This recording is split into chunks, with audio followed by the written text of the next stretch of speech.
Well, hello. It is Tuesday afternoon, and you know what that means. Tuesday evening, I should say. You know what that means. Time for the Seth Joyner Show. My goodness. Our Philadelphia Eagles are 0-2-1. A tie. A tie, ladies and gentlemen. There's so much going on with this football team right now. It doesn't seem like there's a whole lot of light at the end of the tunnel. The quarterback is struggling. Play calling comes into questions. Injuries, execution. The team isn't gelling. They look like they're playing preseason football, and we're going into week 4 of the regular season. And most importantly, one of the things we're going to talk about tonight is accountability, excuses, and the lack of results. And to help me do that tonight is my fellow Philadelphia Eagle brethren. He's a former Eagle linebacker, co-host of the WIP Afternoon Drive of Marks and Reese, and most importantly, president of the LTBB Club. Yeah, I'll be listening. What are you going to do, Mr. President, right now? Because it's not looking too good.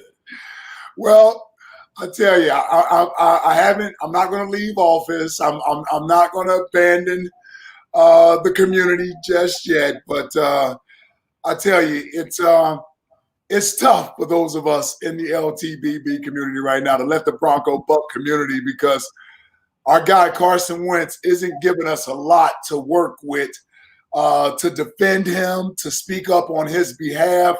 Quite frankly, Seth, the one thing I pride myself on more than anything is, you got to call it how you see it. And right now, the guy is not playing good football. And you can make the argument based on his ability, his potential that he's shown us, and what his ceiling is. He's probably playing the worst football of any quarterback in the NFL through the first 3 weeks. I just don't know. Based on what his expectations are, man, he's nowhere near that right now. There's so much to get to, in this hour. And, probably the most polarizing piece in all of this, because you've got Doug, you got Carson, you got Jim Schwartz in the defense, you got Howie Roseman and how he's constructed this roster. But the lightning rod is, quite frankly, Carson Wentz right now. He's been inaccurate. He's made poor decisions. His field vision doesn't seem like it's there at times. A lot of missed opportunities. As you watch him, what do you see? I mean, we all expected for this to be the year, where he really ascended. Yeah. But it's bigger than just, in my opinion, it's bigger than what's around him. It's bigger than, the defense. There's something going on with Carson Wentz, and no one can seem to put their finger on it. People are talking regression. People are talking about he might not have been the guy. There's a whole lot of speculation and pontification that's going on about Carson Wentz right now. Tell the viewers what it is that you see, because certainly you're close to the situation, even closer than myself. I just see, to me, Seth, a guy that is struggling to play instinctual football, to just let what he's been doing for I don't know how many years, not just in the pros, but in college as well, just allow his natural athletic ability and instinctual football to really lead him out of this funk that he's in right now. He's pressing. That's part of the problem. He is pressing. He feels like feels like he has to make the big throw every time he makes the throw.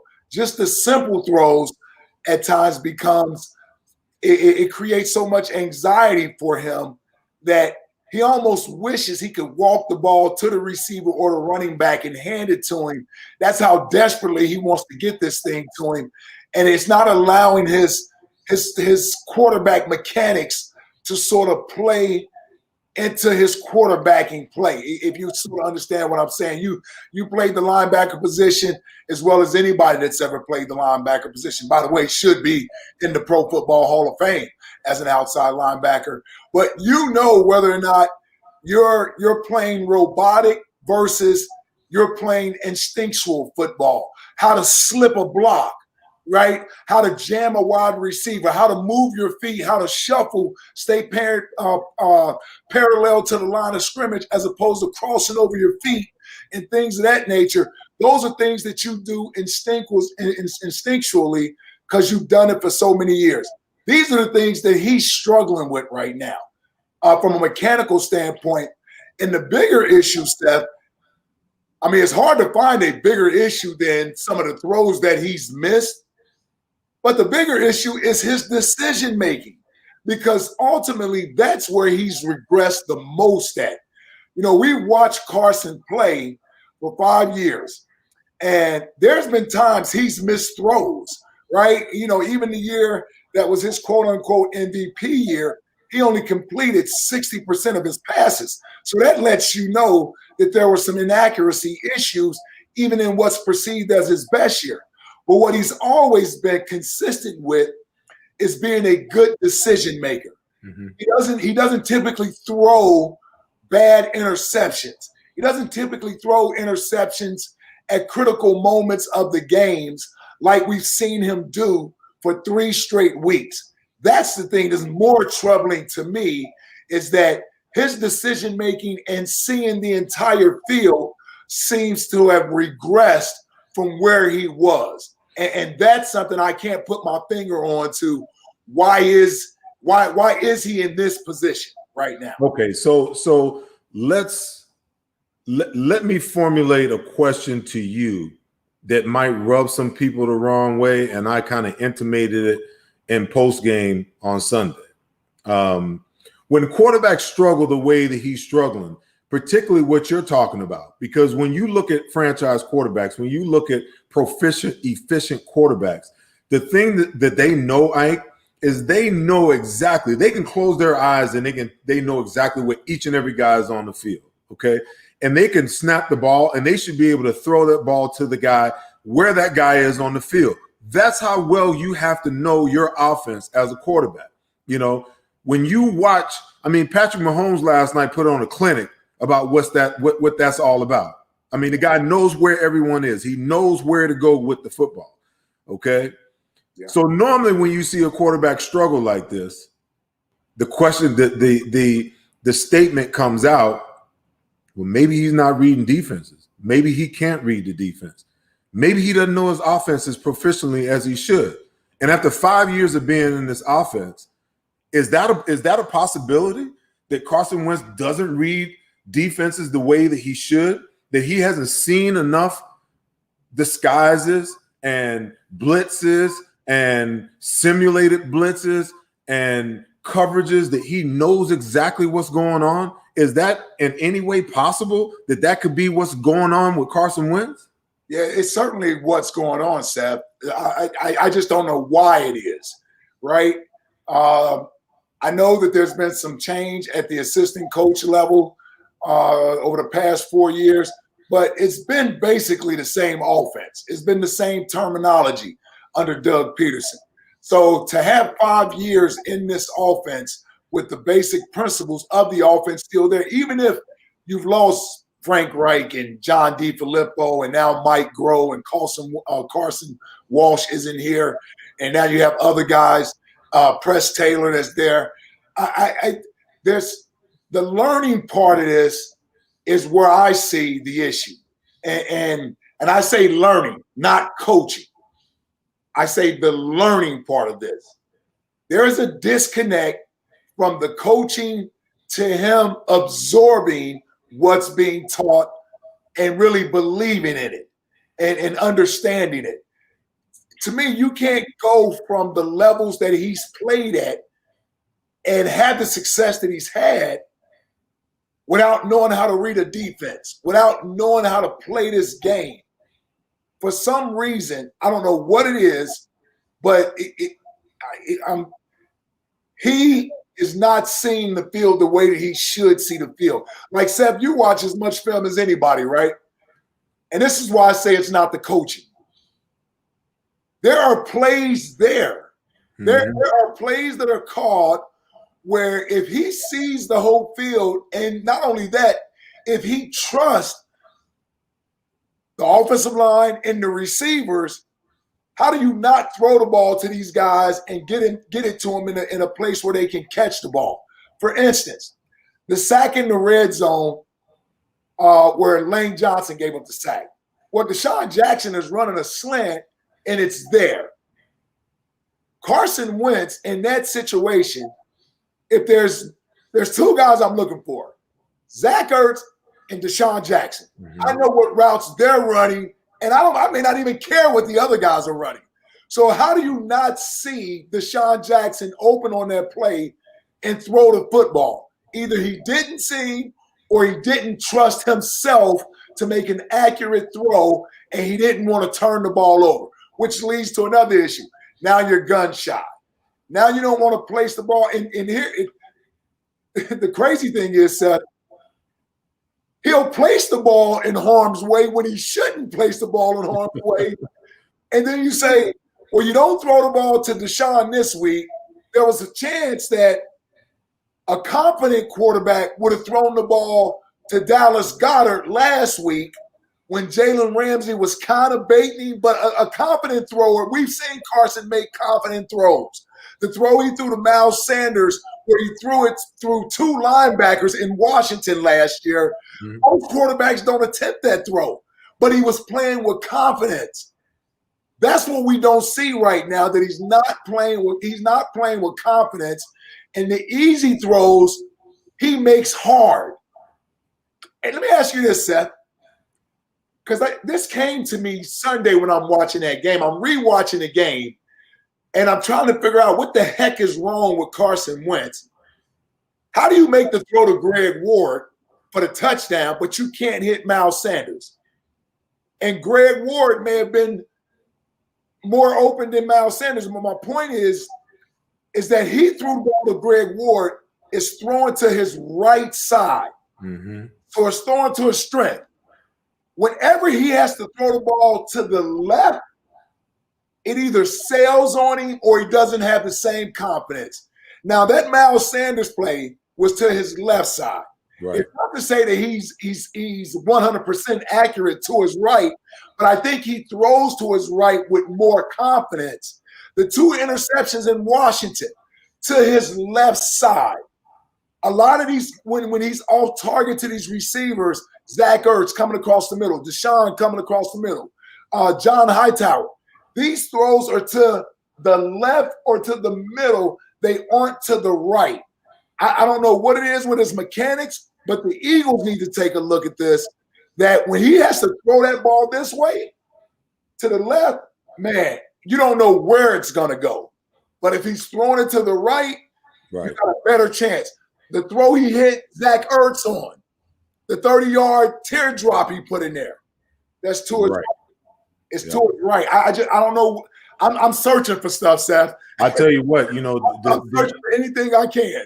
The third down pass that he missed Ertz on last week was to his left. Yes.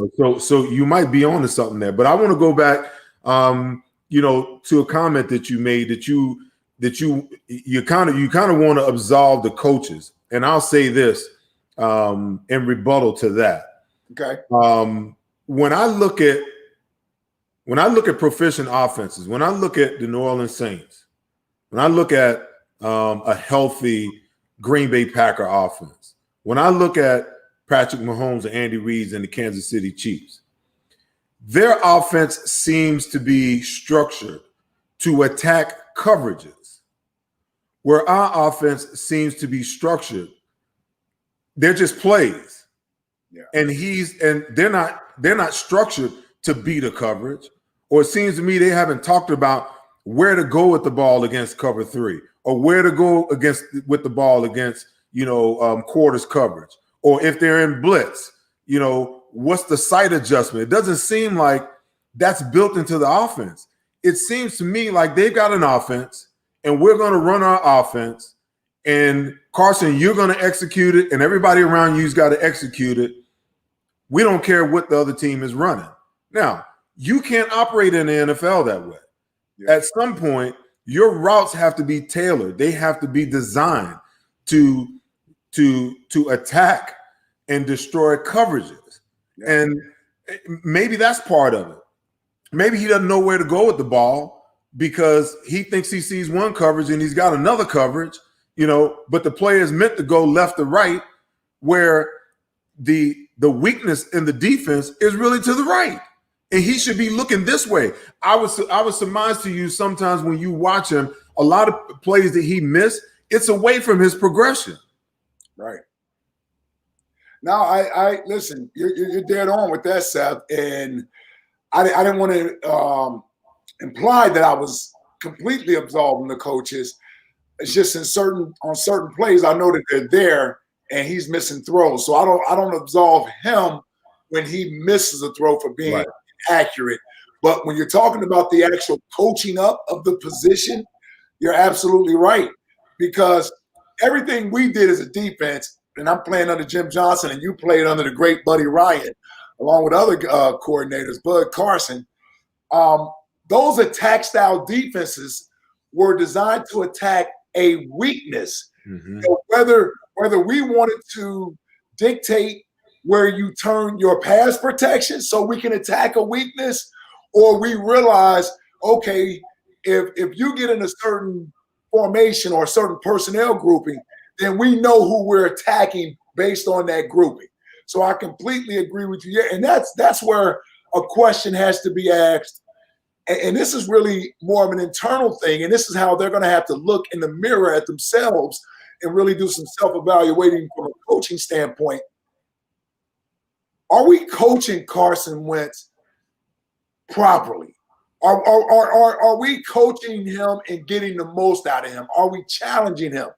Are we coaching to his weaknesses as opposed to placating him and trying to always coach to his strength? There's a healthy balance there. I brought this up, Seth, and it dawned on me last night watching the game. But Andy Reid, I've seen it plenty of times with Andy because I witnessed it as a player of his. But Andy Reid, when that offense comes to the sideline, when Pat Mahomes is on that bench, it's rare that you don't see Andy Reid go over and talk to Pat Mahomes and sit down on that bench with him, and they talk about the previous series. What did you see? What this is what I'm thinking about the next time we out.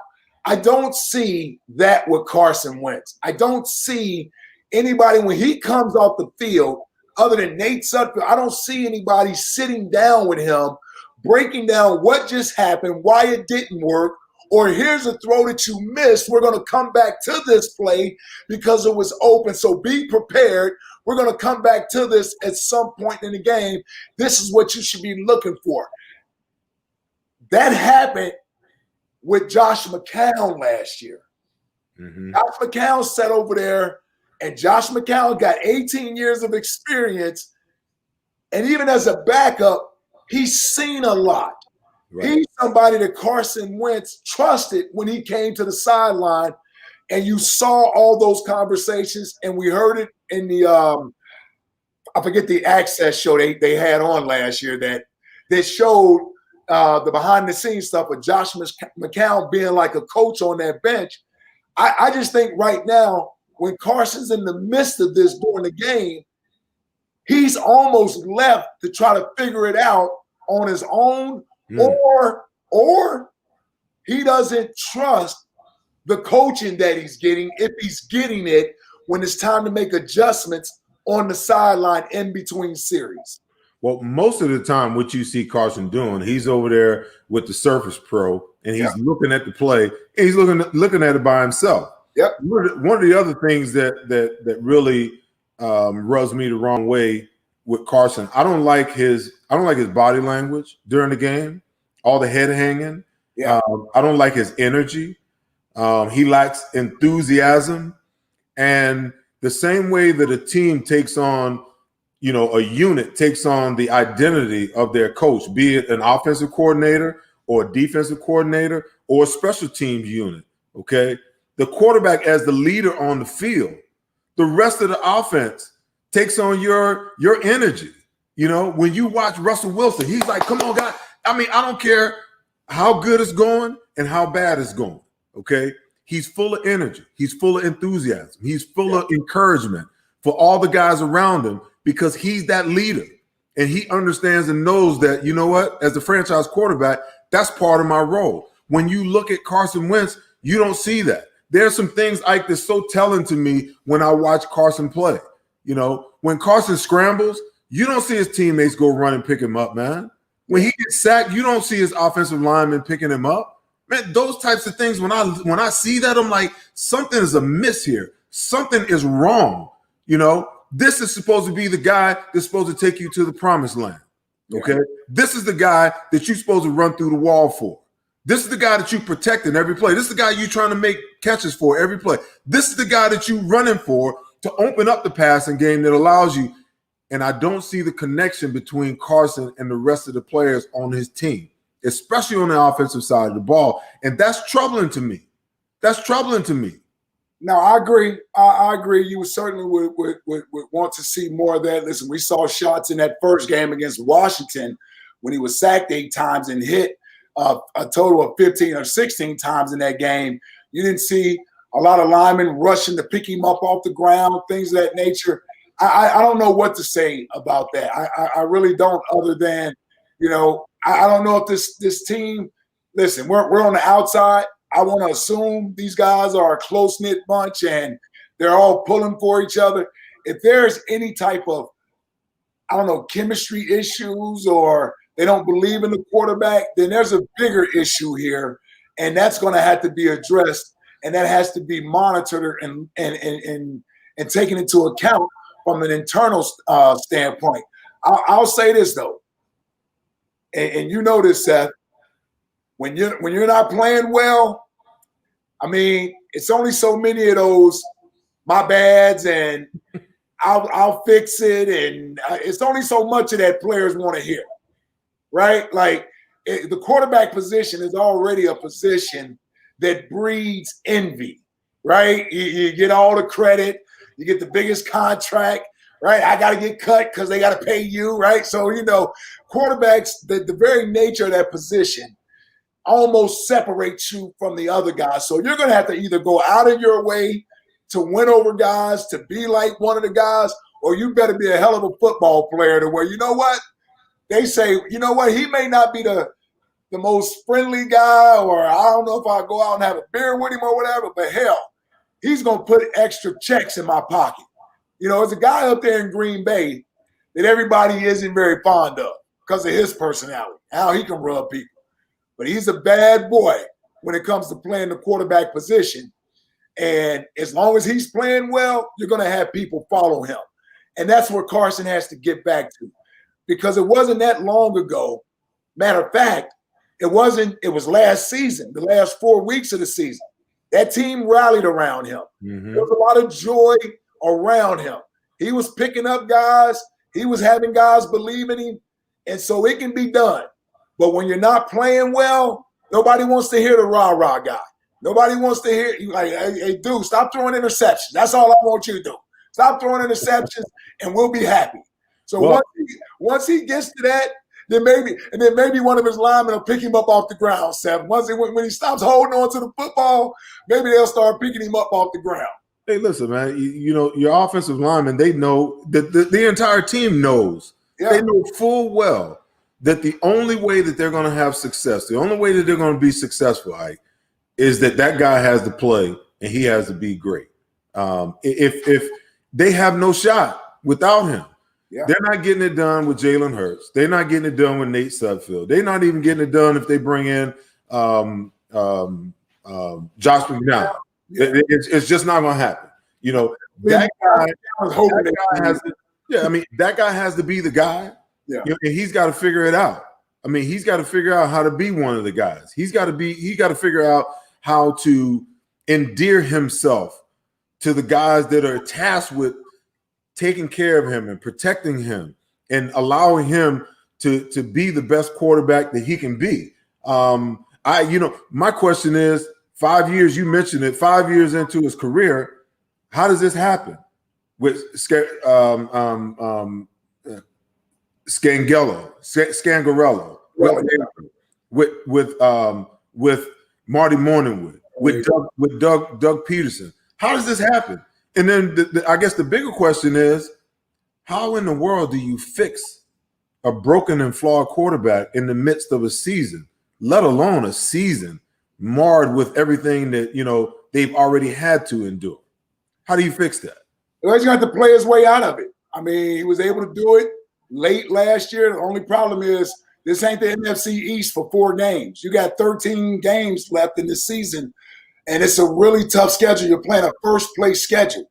So to be able to play at the level we did for the last 4 weeks against 13 weeks and against a much tougher schedule, that's going to be very difficult to do. But what he has to do first, Seth, is take care of the football. And he has to be able to take advantage of the easy plays. When there's a layup there, I shouldn't say layup because I don't want Doug getting mad at me for using the term layup when it comes. When a guy's running wide open down the field and he's wide open, that's a layup. Okay, high school quarterbacks can make that throw. That's a layup. That's a layup, Seth. I think we're qualified to say it's a layup. I think we are qualified to say it's a layup. Absolutely. You might not be able to say it, but I can say it. It's a layup. Okay. He done have some layups that he missed. Yeah, no, you're right. And he has to start hitting on those first. Hit on the layups, right? The game planning, you got to start catering the game plan to things he likes to do, right? You can't try to force these backup players into your offense and say, well, we're just going to run the same plays with these guys, with different guys. No, you got to change the offense now, lean on that running game a little bit more. I mean, dare I say it, Seth, he might just have to be a game manager for a couple of weeks. That's what he may have to be. Listen, I love this dude. I think the world of him. I think we watched him do it once, so I believe the talent is still in him. They just have to get him fixed. He's almost like a good golfer that somehow lost his swing. I know you know about that, Seth. That somehow lost his swing and even has the yips when it comes to putting. Like, that's where he's at right now. And he has to be able – they got to figure out a way to get him in a groove, get him comfortable. And you know what? If that means we got to win ugly, you just got to win ugly. You just got to find a way to get some confidence going for him so that he can build off of that, so that he can start believing in what he sees out there. Because right now, quite frankly, he's more afraid of making a mistake than he is making a big play. Well, listen, what you said is 100% correct. And, it creates a great segue as we jump over to Doug, because a lot of what's ailing Carson, in my opinion, you talking about becoming a game manager. Just think about this, okay? The Eagles are averaging 45 passes a game through 3 games. Yeah. Okay? Miles Sanders has had back-to-back 95-yard rushing games, okay, with 16 carries and 20 carries, okay? And they're averaging 22 runs a game, okay? So now, why aren't we trying to run the ball more to alleviate the pressure off of Carson? When I think about this offense, will Doug have the wherewithal to change up what they're doing, or is he going to continue to try to shove this round peg into a square hole? Where is the creativity? Where are the RPOs? Where are the bootlegs to get Carson on the move? Because he's clearly a better quarterback when he's on the move than when he's in the pocket. Where's the misdirection? More importantly, okay, when Carson Wentz got hurt in the Super Bowl season, okay, Nick Foles stepped in, and what they did was they realized after 1 game, maybe 2 games, that Nick couldn't run Carson's offense. Right. Okay. So they shifted, and they created a whole nother package just for Nick Foles. Yeah. Where's that package? Because clearly Carson Wentz is a much better athlete than Nick Foles will ever be. Okay. I think he has, when you look at long-term ability and what you expect him to be, you expect for him when it's all said and done to be a better quarterback, than Nick Foles. Where's that package? Why aren't they implementing that package? Why aren't they mixing that package with some of the things that they currently do? Because when you watch defenses, it's almost like the defense already knows what's coming when the plays are called. I mean, I'm watching all 22, and yeah, guys are getting open here or there, but they're not losing people.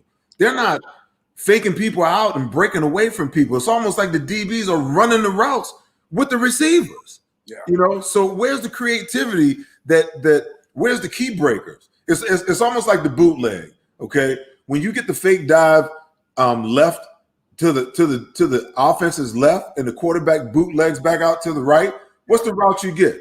You get the tight end that blocks on the end, he goes to the flat. You get the crosser that comes across, okay, at 10 yards depth, okay? Where's the key breaker? It's in their playbook out of 12 personnel where you run the bootleg and then you got Goddard, instead of crossing, run the post corner on the backside and Carson throwing it back to the other side. Now, I know that. Yeah. I know that that's in the playbook. I remember seeing that.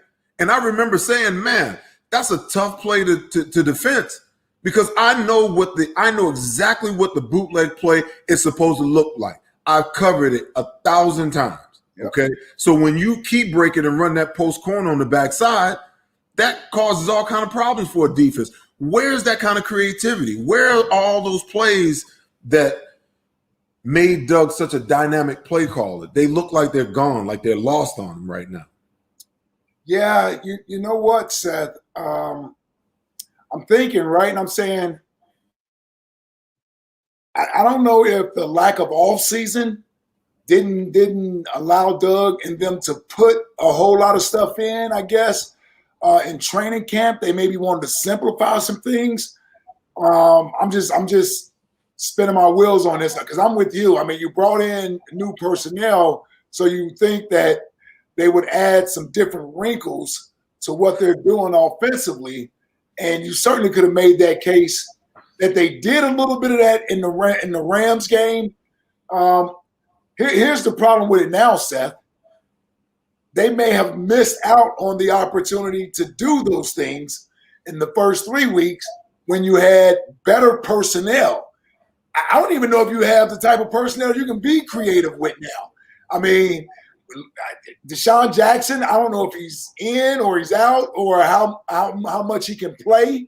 You just lost Dallas Goedert, so you just lost two possibly of your better weapons on offense. Greg Ward is a nice slot possession receiver. You can't get too creative with him. Man, I just don't know what they can do from a creative standpoint with what they have. That's the frustrating part moving forward, is that now look at what they have to work with. Like, I don't even know what you can do. I don't even know how to judge what's out there right now.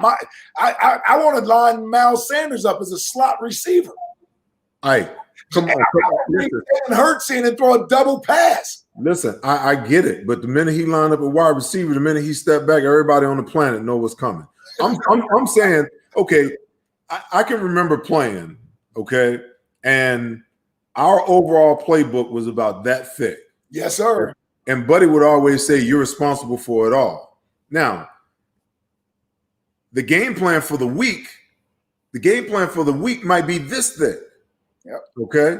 But he says, you're still responsible for all of this. I might call this at any time. I got cussed off for calling the timeout one time because he called something out of this playbook, right, not the game plan playbook for the week. Okay? Yeah. Now, if you got a game plan, we didn't practice that this week. Yeah, well, he didn't care. So my point is that if you're game planning from week to week. Yeah. It shouldn't matter who the players are. You know, if even if they have to step in and play, or let's say the backup tight end steps in and he gives Dallas Goedert a breather. You mean to tell me that dude can't run the same routes that Dallas Goedert ran? Now, he might not be able to get open. He might not be able to run it with the same speed, you know. But you mean to tell me if that guy can't run the same routes and those receivers can't run the same routes as the starters run, then they don't need to be on the roster. I agree.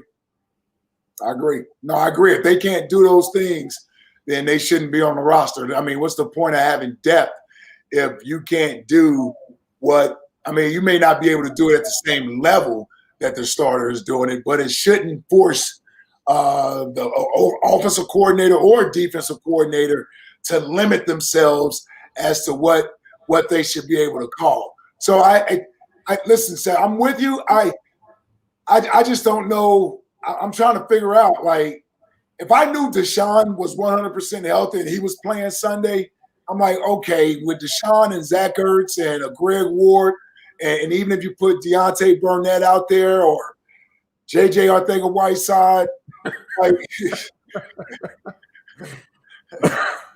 like you say JJ's name and we all had the same sort of emotion come over. It's like draining to say JJ's name. But yeah, they here's the thing. This fan base, even the players on the team, on the defense, they're not accepting anything less as an excuse. So to your point, Seth, this is where the coaches are going to have to come together and realize what they have and come up with a game plan that allows you to not necessarily be conservative, but you got to have a game plan that features your best players that you have available, and you got to come up with a creative way to get an explosive play. That's what's missing on this offense more than anything is the easy plays. Like, we don't have any explosive plays. Let me say this. From a defensive perspective, what do I know?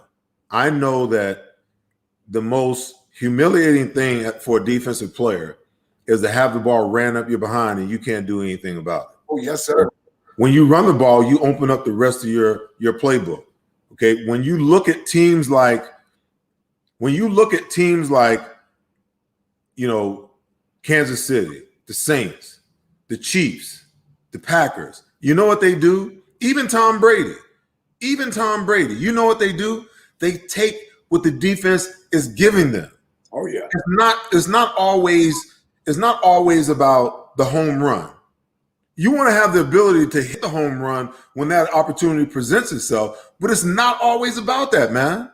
What it's about moving the chains. It's about getting a positive run on first or second down. It's about getting if you get in the third down situations, it's about getting in third and manageable situations where it's an easy pickup to move the chains. Okay. It's about extending your lead when you can get a lead. And now when you force the defense to do things that they don't really want to do, like blitz. Yeah. When you force them to do things that they don't really want to do, like play man-to-man coverage, now you can take advantage of your matchups and now you take the shot down the field. But it seems to me like the Eagles will take what's given. Oh, now we got to take a shot. That's what happened in last week's game against the Rams. That interception that he threw in the end zone to JJ, he had no business throwing that ball. They were methodically moving the ball down the field, taking what the defense was giving them. They had all the momentum on their side. And then all of a sudden, he took a shot play, and it blew up in their face, and it changed the entire complexion of the game.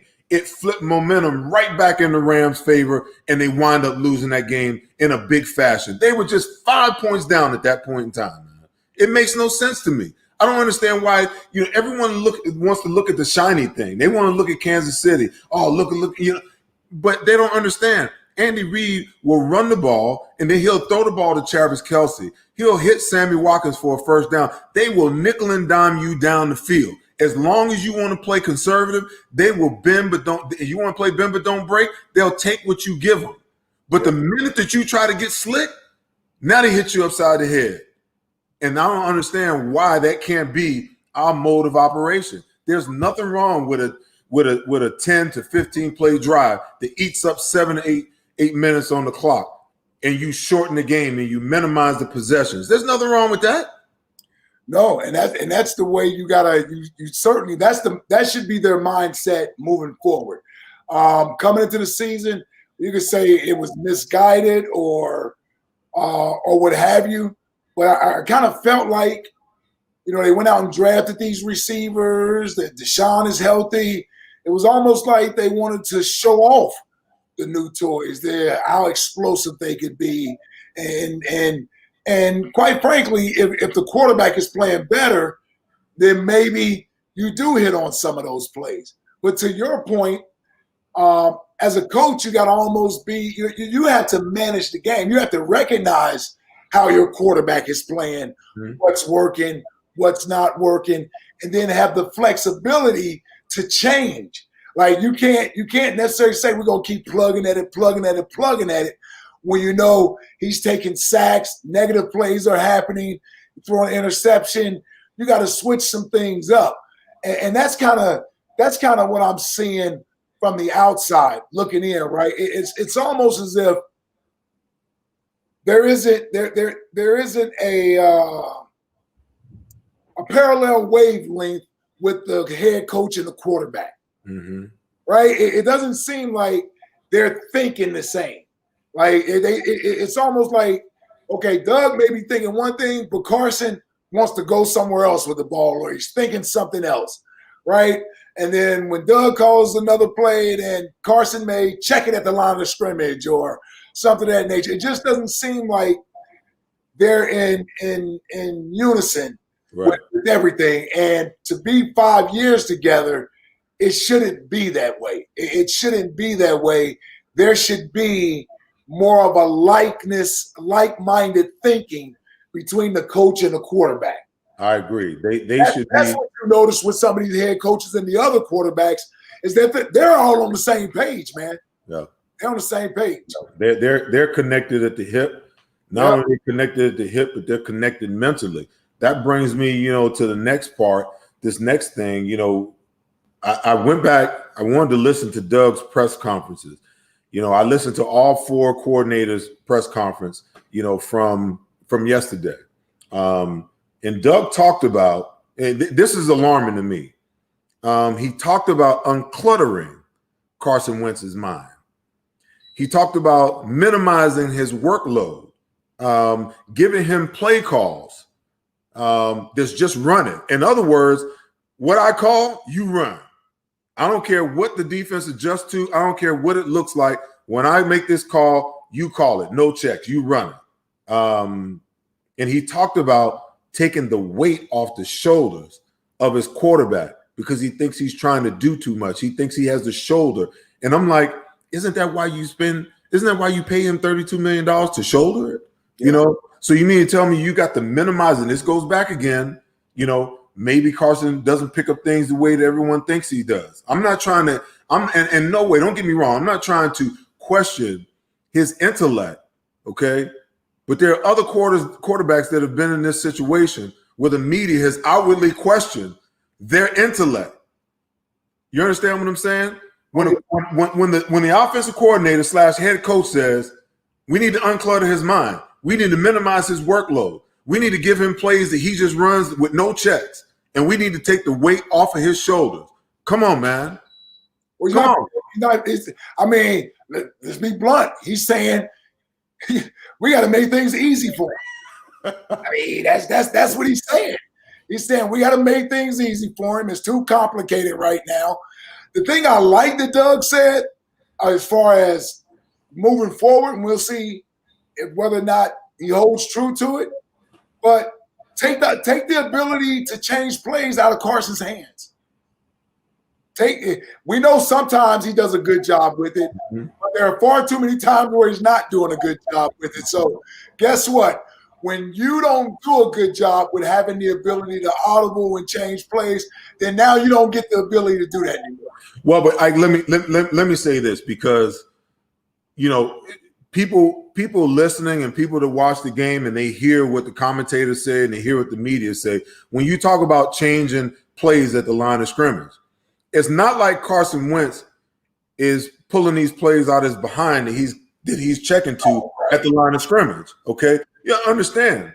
They have Doug and Press Taylor and Carson Wentz. They've sat down and they said, okay, when we get this look, this is how we want to attack it. Whether it's, an opportunity to attack it through the air or whether it's a check and let's get to a run play, out of a pass play into a run play. So it's not like, he's just pulling these plays out of thin air, okay? These checks are automatic. They're on his wrist. They should be built into his memory so that when he sees what the defense is giving him, he remembers, oh, check, this is the best play for us to be in, So you're talking about taking that away? You can't do that as an offense in the NFL. Because if I'm a defensive coordinator and I know that you're not checking out of plays, that gives me the ability to check into the best play that I know to take away from what you're doing. I watch film too. I'm aware of what you do when you line up. I know how many plays you have out of every formation. I know when you like to run them. I know what side of the field you like to run them. I know what down and distance you like to run them on. Okay? So if I do my homework, then guess what? I know what position best to be in. You can't take that away from your quarterback. But then again, he's not doing a good job at it. So for instance, say Doug says, I called such and such play. Well, and Carson checked out of it. Well, the coach is okay with you checking out the play if it's successful. If there's a logical explanation as to why you checked out the play and why you checked out of the play, and then did you go to the proper read and execute? Even if you didn't execute, did you go to the proper read when you checked out of the play? And that's where, when Doug says that, to me it's saying that it's not that every time Carson checks out of it, it's not successful, but there's far too many times where even if he checks into the right play that we all agree is the play, he doesn't throw the football where it's supposed to go to, right? So, and let me give you an example. There was an issue reportedly that Aaron Rodgers didn't like when Matt LaFleur got hired last year, that Matt LaFleur was going to take some of that ability for Aaron Rodgers to do that away from him. That was an issue with the new hire with Matt LaFleur, that he wanted Aaron Rodgers to basically call the plays or run the plays that are called in, or at least there would be very minimal audibleizing with the play calling. Right. It led to Aaron Rodgers being less of a threat in throwing the ball with huge statistical numbers, but the team went 13-3 last year with that, and now look where they are. Now, Aaron Rodgers may have more ability to check out a little bit more now because Matt LaFleur, they worked together for a year, and now he gives him a little bit more room, and we see what Aaron is doing. But that was a sticking point for those two when they first got together, because Aaron felt like you were taking my control of the game away from me, what I do well. And Matt LaFleur is saying, well, hold on. I'm trying to implement this offense. I think it'll be good for you. This, and that, and the other. And again, he didn't have one of his greatest statistical years, but they were 13-3 last year that way. And maybe that's what Carson needs. Maybe you don't take it all away from him, but man, sometimes it's easier for Doug to live and die with plays that happen out there if it's all left up to his ideal as to why the play was called versus Carson changing a play and then not executing on a play. Because now he has to really cover for what Carson did out there on the field. Well, I will say this. I understand where Matt LaFleur is coming from because you're a new head coach with a new offense that you're trying to implement. And it's not just Aaron Rodgers who needs to learn what's going on. You got a full team that you need to bring along. So I get that. And I think that Aaron has much more autonomy this year than he had last year. You can see it by the numbers he's putting up. I mean, they're averaging almost 40 points a game, you know. So now if you're talking about Carson, you know, first of all, Carson should know this offense backwards and forwards. Secondly, okay, it goes to game planning if you have a check in your system for the week and Carson checks and the play doesn't work and his progression is right, is it a game plan issue or is it a Carson issue? Because if you put the check in, because in your mind that play puts you in a better position to succeed offensively. If the play doesn't work, that's not on Carson. That's on Doug for putting it in the game plan. Now, if you want to take that away and say just run it and live with what it is, then you know what, Doug, you got to come out and say, hey, it's all on me. Right. See, here's the thing, Seth. This is where we may have to disconnect. Because this is where Carson may be saying, man, I don't like that play, man. Like, yeah, I don't run that play. Like, why are we going here with the ball when we should be going here with the ball? And that may be where that disconnect is at, man. I listen to Doug, Seth, like just like you do and everybody else does after the games and really on Monday when he's had a chance to think about it and reflect. And I got to tell you, with each loss, including this tie Sunday, he's becoming a little less and less protective of the players, right? Particularly the quarterback position. So it's almost like, is he trying to coach him hard and not just giving excuses through the media, or like what's the deal here? Because I mean, typically, listen, I played for Andy Reid, and I don't care how bad Donovan played or what have you. Andy was taking all of that heat. Andy was taking all of that heat for his quarterbacks. That's just the way that he was. And I'm not saying Doug is throwing Carson under the bus, but he's being more honest as to the issues that are going on out there on the field as it pertains to the quarterback play. Listen, I can tell you this. You're 100% correct.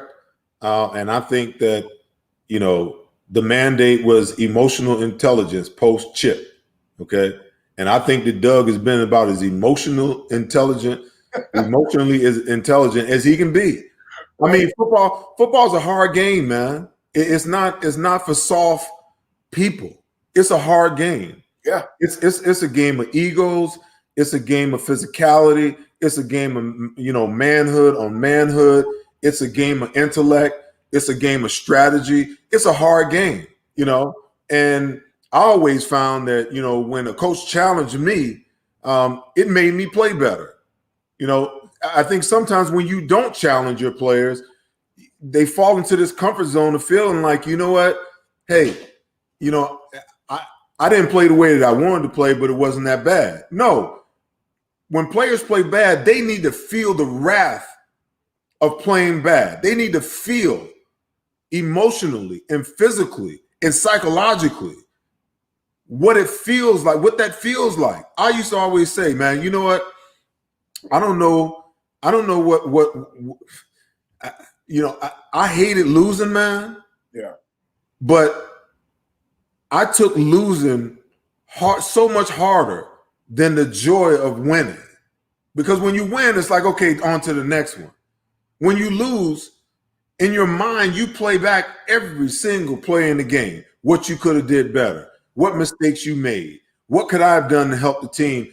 So if players don't feel that, man, how can they ever get to a point where they elevate, where they understand? And, and it's okay. Carson stands up there every week. Hey, I got to own it. I got to be better. I got to do better. I will be better. I got that quote down, don't I? You understand what I'm saying? And you know what? I applaud him, for owning it. Yeah. Okay. But at some point, you got to get to a place where all of that becomes, all of that manifests itself, Yes, sir. And the coach at some point has to hold your feet to the fire, and like you said, I think Doug he's getting there. He's getting to that place. A reporter asked Doug about giving up play calling. Did you see that? Yeah. And his question was not just no, but hell no. Yeah. He didn't say that, but that's what he meant. Yeah, I don't see that happening. Do you see that as possibly a benefit? Do you think sometimes maybe he's too close to? He's too close. He can't see the forest for the trees. No, Is that a possibility? No, I don't.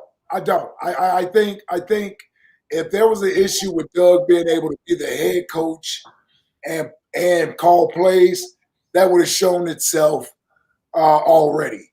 I don't think Doug has an issue managing the game from a time management standpoint. He seems to be up on everything, has his timeouts, doesn't make bad challenge calls or missed challenge calls. So it's not like calling the plays have distracted him from anything. And he enjoys doing it. He enjoys doing it. And I think when you are a Super Bowl winning head coach, you get the chance, you call your shot, man. If you're going to take the play calling away from me, then go ahead and fire me. Go ahead and fire me because I don't want to coach. I don't need to coach. I'm not an overseer. So I am someone, and I'm speaking as if I'm Doug, obviously. Right. But he enjoys it. And here's the thing, Seth. Doug was a backup quarterback 95% of his career, right? Doug's in the big chair. Doug has won a Super Bowl being in the big chair. And he's earned the right to be in that chair until you take the chair away from him. And so, what I mean by that is he's earned the right to be the play caller as long as he wants to be the play caller. And if I'm Doug, if anybody is trying to take away my play calling, then you may as well go ahead and take away my key card. Because I won a Super Bowl. I'm a Super Bowl winning head coach, and we're not doing that. I'm not giving up the play calling. I'm not. I can tell you what, man. The sands of time is running right now, as far as that whole scenario and that whole situation. The fans, 9 back-to-back 9-7 seasons, off to a 0-2-1. Sooner or later, people are gonna be like, Doug, we love you for the Super Bowl, thank you, but you got to go. If you don't figure out a way to get it together. I want to segue into Jim Schwartz and the defense because there's certainly a lot to talk about on the offensive side of the ball. But I want to touch on Jim Schwartz. I want to run the gamut, and we may go over a little bit today, but I want to run the gamut. If you have time, I want to run the gamut. I want to talk about Schwartz, and I want to talk about Howie. What time does the presidential debate start? I don't know. I have my producer send you. Listen, you're gonna be able to catch it all on CNN and Fox. They're gonna be rerunning it all night tonight, so you'll get to see it. So through 3 games, 12 quarters, this defense has 0 turnovers. Yeah. Okay. We have, the highest paid defensive line in all the NFL. The star player on that defensive line is Fletcher Cox. I know you heard of that game, called Where's Waldo? I want to know where the hell is Fletcher at? Okay. Brandon Graham had a great game last game. Some of the other guys have flashed. Fletcher actually flashed, when it really mattered last week, at crunch time. But we expected when they signed Javon and when they signed Malik Jackson, we expected for Fletcher to gain more one-on-ones and to be just a wrecking ball. And we haven't seen it. There's so much on this defensive side of the ball. The linebackers. I cringed last night watching the Baltimore Ravens and the Kansas City Chiefs, watching LJ Fort playing and balling and realizing that we let this guy walk away in free agency and we literally have no linebackers on this team, okay? Now, we got some guys that's playing, but they masquerading as linebackers right now, okay? Nate Gary is averaging 8 tackles a game. TJ Edwards is averaging 3 tackles a game. And Duke Riley is averaging 2 tackles a game. Okay. Now, as starting linebackers in the NFL, you can't get away with that. and they are targeting. It's obvious to everyone that they're targeting Nate Gary in the passing game. Yeah. They're zeroing in, they're game planning tight ends and running backs in ways that they can get him matched up one-on-one, and he cannot fulfill the obligations of being a linebacker. You know, I said it in a tweet during the game. I don't mean any disrespect to the young dude, but you've asked him to come into the NFL, the highest level as a safety, and play linebacker. And this young man has no linebacking instincts whatsoever. None whatsoever. Okay. And some people say, oh, you don't really need linebackers. Yes, you do. Because I watch these linebackers in the run game. They don't understand how to fill gaps, you know. So they're a liability not only in the run game, but they're also a liability in the pass game. They can't tell from play to play whether it's a run play or pass play. When they got zone coverage, the minute the quarterback stick the ball out, they're all up in the line. Now they're trying to run back and get in their zone, and the tight end is in their zone catching balls. What in the world is going on with this defense? We don't have a lot of playmakers over there, Seth. And big play Slay, because he's matched up on the other team's number one receiver majority of the time, he only gets 2 opportunities a game, and he's in man coverage, and it's hard to get interceptions in man coverage. You know this, Seth. Your interceptions are going to come in zone coverage the majority of the time. But if I just start up front, you brought up Fletcher and the guys up front. That is where the money is spent at on this defense. It's up front. And Fletcher and Brandon are probably my equivalent to Carson on the defensive side of the ball. Those are my defensive love childs, and Fletcher and Brandon. They've been here the longest, and I just love watching them play. But Fletcher, right now, man, I'm almost fearing that I know he still has the ability to flash and be that guy, but man, does he have the ability to dominate a game and take over? That's where my doubts are at now with Fletcher. I don't know if it's age, injuries, what have you, but he's just not able to play with that high motor for 40 snaps a game like he used to be able to. And I don't know if he's going to get that back, right? I don't know if that's coming back. And I think that's why they put the money around him that they did to try to free him up. Absolutely. And get back to doing that. And that isn't helping him also. Now, I will say, I like what I've seen out of Malik Jackson for 3 weeks. I like what I've seen out of him.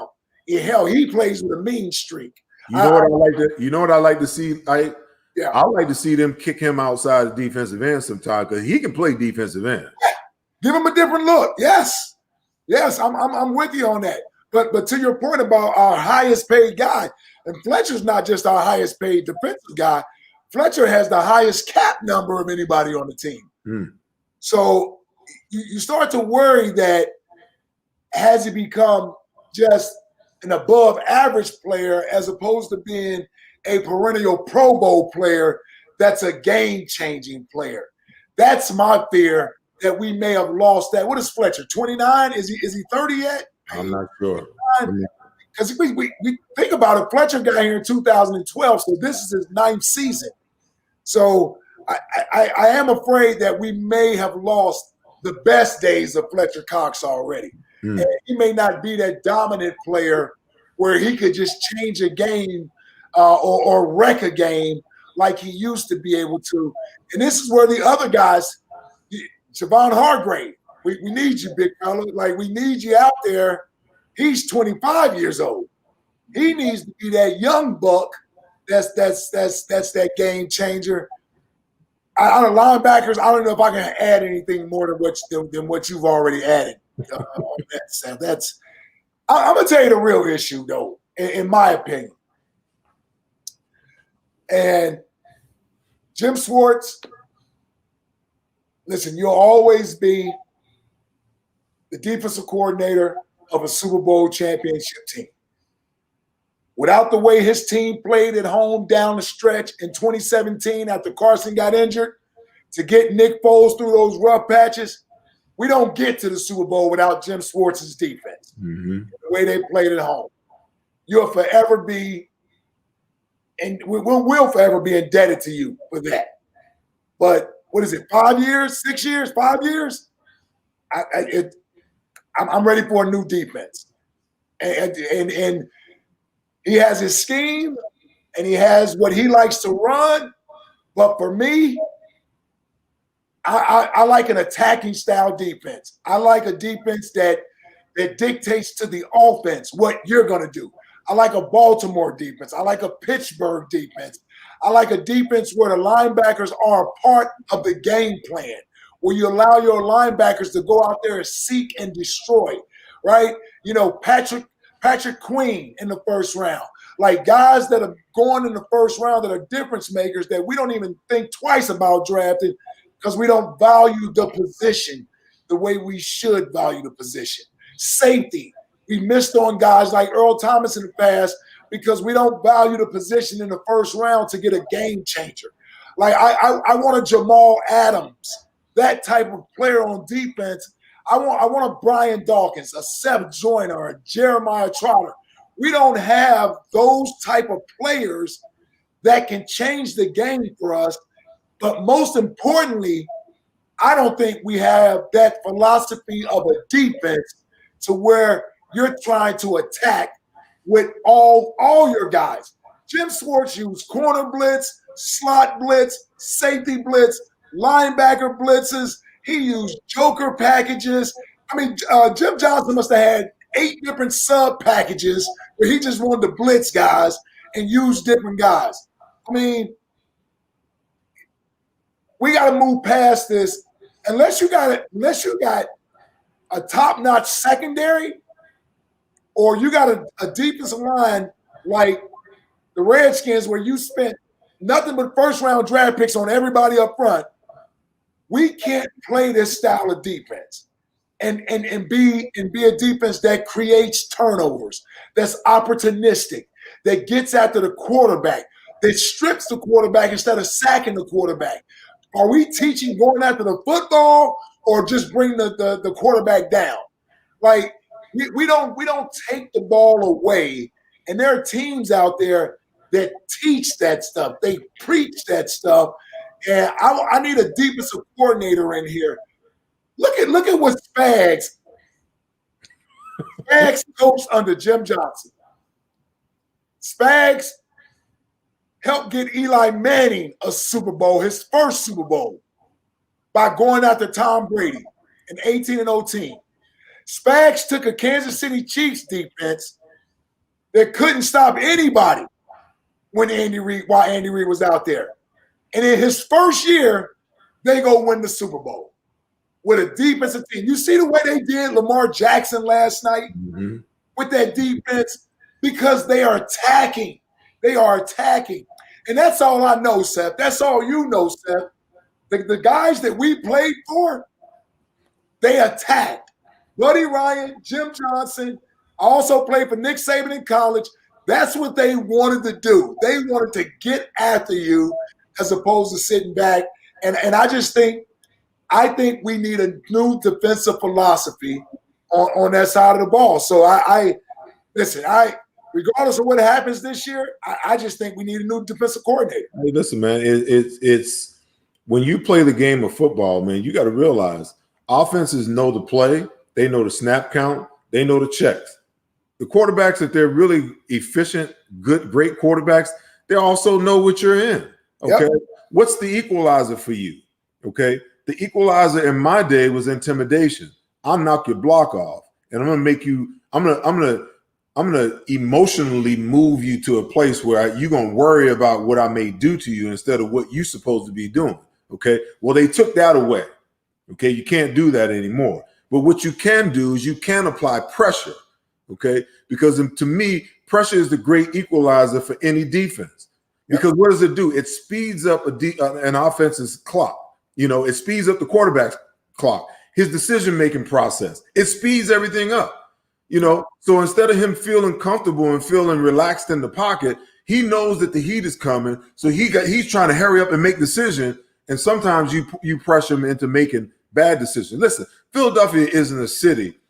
Philadelphia is not a bend but don't break type of city, man. I mean, we've never been that way. We've never been a bend but don't break type of city. No. Yet we have a defensive coordinator that's a bend but don't break passive style defensive coordinator.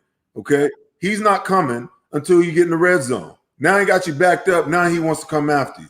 Yeah. Long yardage situation. We're gonna give you 15 if you need 20. Well, you just gave away 15 yards of field position, and ain't nobody not okay with that. Those kinds of things make no sense to me. You know, I think they also have lost leadership. When I look at this team, they miss Malcolm Jenkins in the worst of ways. You know, when I watch this defense, I don't see anybody that has that voice. I don't see how anybody who is that motivator on that side of the ball. You know, if those guys hadn't been that before, they're not going to magically become that. When you make a decision like that, you have to take all of these things into consideration. Okay, the same money that Malcolm got in New Orleans, the Eagles, he could have got it here.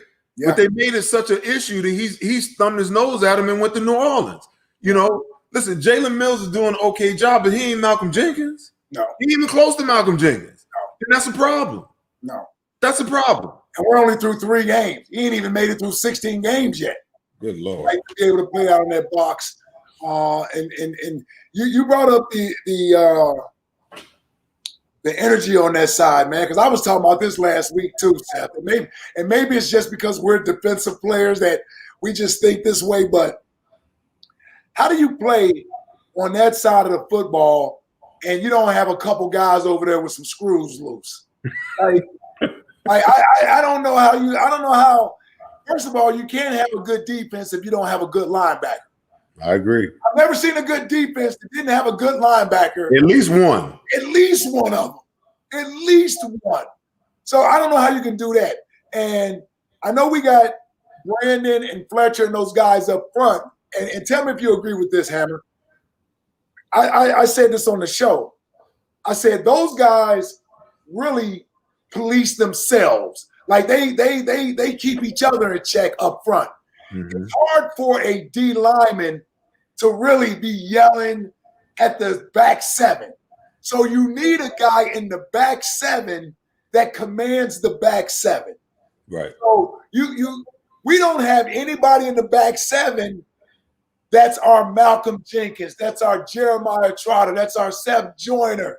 Like we don't have those, the Andre Waters, the Brian Dawkins. You need that in the back 7. Because the D linemen, they're too busy worried about what they have to do up front. And the mistakes of the defense typically come on the back end of the defense. Right. So who's the quarterback in the middle of that huddle that's rallying everybody, that's getting everybody together? I tell you, Jeremiah didn't have any problem going at the sideline when he needed to.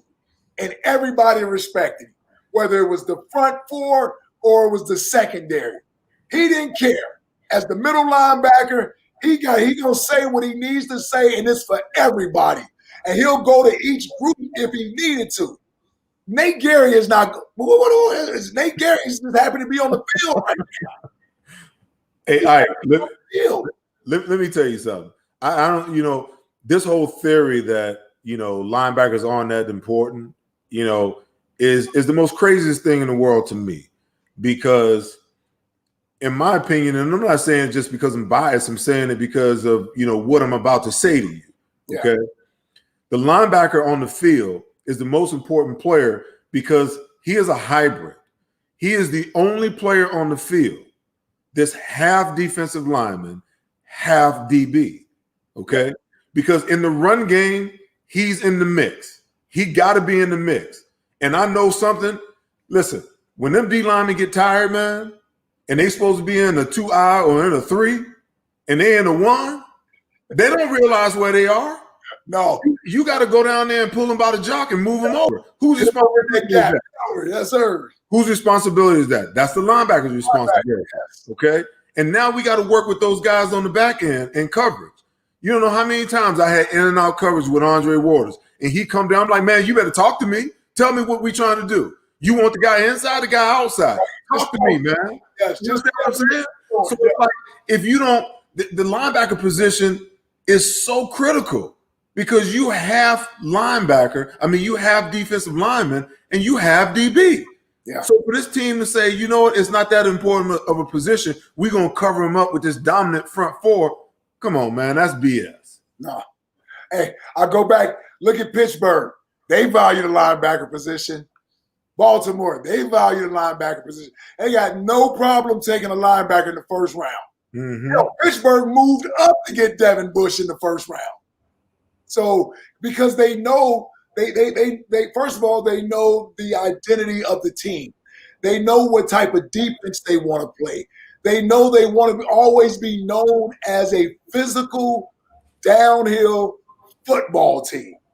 So they seek those players. That's why they find a TJ Watt. That's why they find a Devin Bush. That's why they'll trade for Minkah Fitzpatrick. And that's why Pittsburgh has arguably one of the top 2 or 3 defenses in the NFL right now. Yeah. I mean, that's why they almost made the playoffs last year with the 3rd-string quarterback. Defense. Because the defense is going to keep you in the game. Hell, Seth, that's how we made the playoffs the first couple of years under Andy Reid. Yep. I mean, you're averaging about 17 or 18 points a game, and it was that defense only giving up 13 or 14 points a game. So when your defense isn't giving up a ton of points, it gives you a little more leadway on offense to not be as risk-taking because you're always in the game. You're always in the game with a good defense. You bring up the Pittsburgh Steelers. One of our viewers, made a point. He says after losing Shazier, okay. Now that team before Ryan Shazier got hurt, they were primed. They were primed and ready.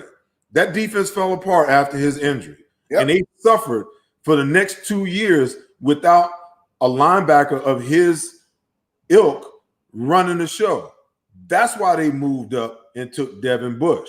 Yep. And now, after going into his second year, aren't they 3-0 right now? Yes, sir. Isn't their defense, ranked in the upper echelon of defenses right now? Yes, sir. I mean, but you want to go on with this narrative that that linebackers aren't important. I don't understand it. We're gonna close out, Ike, with Howie Roseman, and I just got to ask these questions, man. How complicit is Howie Roseman in this team's current failures, as far as the draft is concerned, free agent signings or the lack thereof? More importantly, the depth on this team when you consider how injured this team, the injuries that this team always has sustained. And more importantly, when you talk about the lack of talent that's present on this team, when you talk about the draft and free agent, how complicit is he in where this roster is right now? Well, he has to take full responsibility. I mean, when you have the final say for the most part in putting the roster together, drafting guys or what have you, I know it's a collaborative effort and everybody gets to give their opinion about particular players, but ultimately he has the job of making that final decision. And it's too early to decide what this year's class is. We're talking about 18 and 19, or even 17. 17 is another class. People, was that the Sidney Jones class? Yeah, 17 was the Sidney Jones, Derek Barnett in that class. So when you look at those rookie classes, and you don't have any of those guys on the roster now, over the last 3 years, if I were to take out this year's rookies, I mean, all you really have, you got Dallas Goedert, Miles Sanders, and Derek Barnett, and is Isaac Seumalo, I believe. Yeah, like, Isaac. Yeah, if I go from the year they won the Super Bowl to now, like that's what you really have. And Nate Gary, I guess, as a 6th or 7th round pick, he's out there as your starter. But you don't have a lot to show for the players that you drafted. And you're actually going into a phase of where you're trying to retool / rebuild with younger players to try to balance out your salary cap.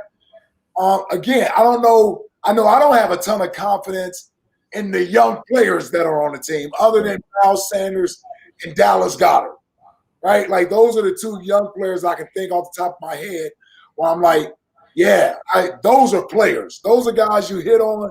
Those are players. I forgot about JJ again. See, I didn't even bring JJ up this time. every time you say JJ, we just start laughing. So, yeah, I mean, Seth, to answer your question, they're his draft picks. Those are his free agents that he brought in. And I think Howie would even have to tell you right now that, if he got some do-overs in there, yeah, there's more than a couple of do-overs that he would like to have. Hell, I would say there's probably more than a handful of do-overs that he would like to have when you think about some of the free agency stuff too. But this year, I'm gonna let this year go because just this year, A, they're rookies, and B, they didn't have an off season. So I'm not gonna. I didn't even bring up Andre Dillard. I almost forgot about him. Oh my God! Yeah, out of sight, out of mind. Yeah. So I'm gonna give you a 2 for 1. Okay. First of all, how much of the onus of the lack of production of players falls on how we drafting them or the coach's ability to develop them and get them ready? Because we've seen players leave here and go elsewhere and flourish. Yeah. Okay. That's the first one. Let me give you that one because we're about to wrap up. The second part is that's a good one right there, Seth. That's a good one. Yeah. I mean, I'm always thinking, I'm like, okay, because I remember being a rookie who didn't know what the hell I was doing. And I had great coaching that helped to develop me as a player. Yes, and I also looked at what my weaknesses and my strengths were. And I went to work on my weaknesses so that I could make myself, a more balanced football player. Okay. So some of it lays on the players to want to get better. And if their position coaches don't give them what they need, then you go outside in the offseason and seek it on your own. But isn't it the position coaches, aren't they tasked with not only just giving you X's and O's on a weekly basis? Aren't they tasked with teaching you how to play the game at your position, how to improve, come on, man. No, you're absolutely right. You are absolutely right. And I'm going to answer that this way, Seth. Check this out. Depending on which role I want to play, if I'm playing Howie's role, he's probably like, hold on, man, I'm drafting players, but y'all ain't really developing the players that I'm drafting. And to your point, I was a much better player by year 3, by year 4, and year 5 than I was as a rookie. Right. And as a 5th round pick, and you were drafted even later than I was, Seth, when you came out. And look, you're a borderline Hall of Famer, should be in the Hall of Famer. So we know how much coaching meant to us as players. That has to be a part of it.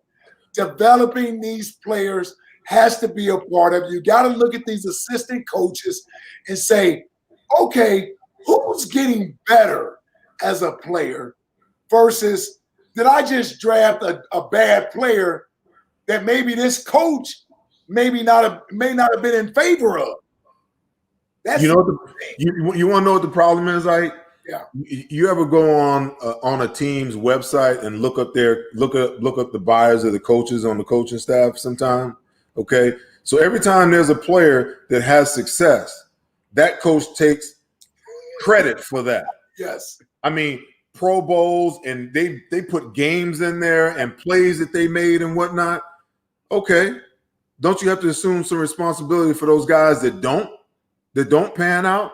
And at the other end of the spectrum, too, it's like, okay, the Eagles have had a lot of coaching turnover in the last couple of years.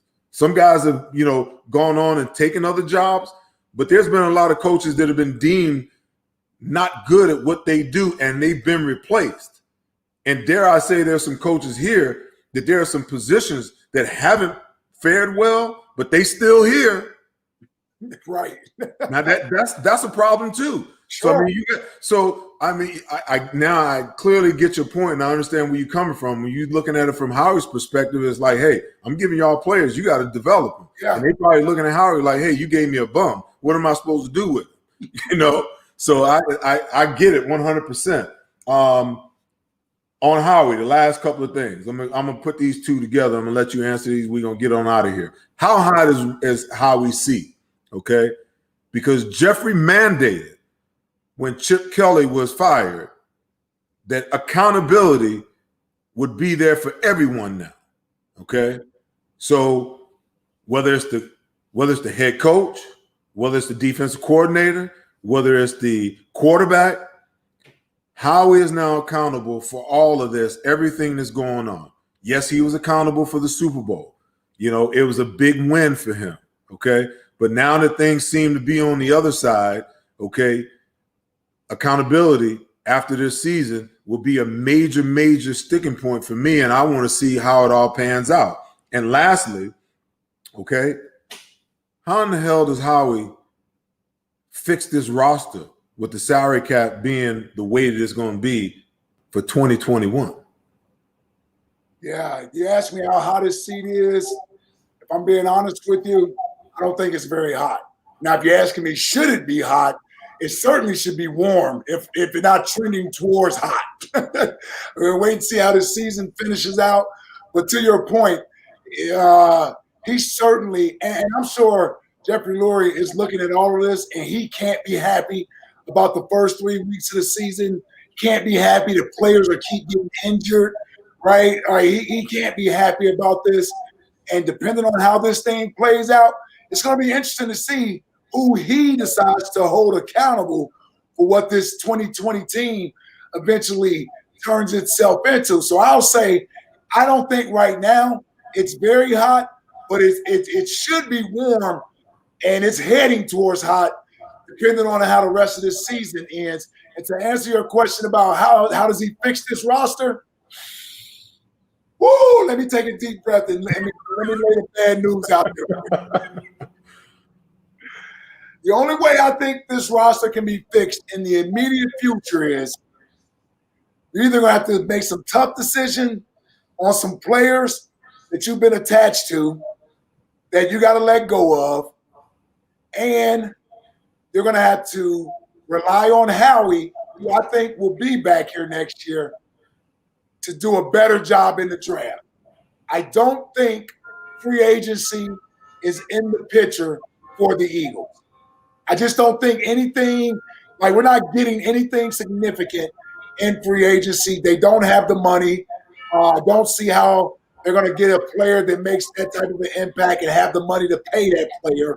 So it's going to be through primarily the draft coming up and this development of the guys that they have drafted this year, and then moving away from players that you may have to make some tough decisions on that are some fan favorites.